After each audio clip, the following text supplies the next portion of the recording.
পালাবদলের পর একেবারে রাজনৈতিক পালাবদলের পর দেখা যাচ্ছে যে সামনে শ্রাবণী মেলা ইতিমধ্যে সেজে উঠছে শিবপুরাণের বিভিন্ন কাহিনী। আপনি তো স্থানীয় বাসিন্দা, কি বলবেন বিষয়টা নিয়ে? এই জিনিসটা খুবই ভালো হচ্ছে এবং আমাদের যে মাননীয় বিধায়ক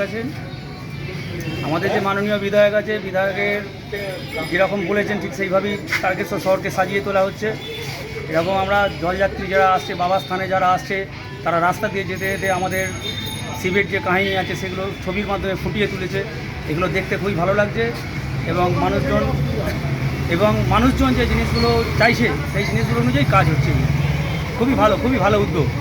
এটা কি একদম মন্দির চত্বর পুরুষ? একদম মন্দির চত্বর অব্দি এই জিনিসগুলো করলে মানুষ দেখতেও ভালো লাগবে এবং এটা যেটা বাবা তারনাথের শহর, এটা মানুষকে সেইভাবে আমরা ভাবিয়ে তুলতে পেরেছি। খুব ভালো লাগবে। ঐতিহ্য বহন করবে না? ঐতিহ্য বহন করবে। গোটা দেয়াল চত্বর একদম সেজে উঠেছে, সামনে শ্রাবণী মেলা। তারকেশ্বরের যে প্রেক্ষাপট সেটাকে পুরো একদম সাজিয়ে তোলা হচ্ছে, কি বলবেন?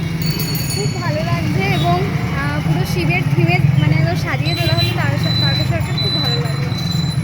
কি দেখলেন আপনি আসার সময়? আসার সময় দেখলাম হচ্ছে সমুদ্র মন্থনের কিছু ছবি দেখলাম, বাবার একটা মহাদেবের ছবি দেখলাম, আর এখানে রয়েছে নটরাজ মূর্তি।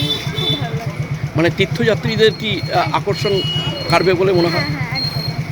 মানে শিবপুরাণ হিসাবে তুলে ধরা হচ্ছে।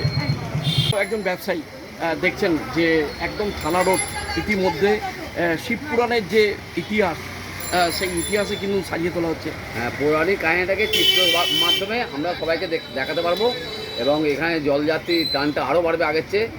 আর এখানে যে শিব মূর্তি হয়েছে এবং যেসব শিল্পীরা আঁকছেন যথেষ্ট হাতের ভালো কাজ নিঃসন্দেহে। এবং এখানে যে পৌরাণিক এটা হচ্ছে আঁকাটা পৌরাণিকের মাধ্যমে খুব সুন্দর লাগবে এবং এখানে টানটা সবাই বেশি থাকবে বাবা তারনাথ দেখার জন্য শ্রবণ করে।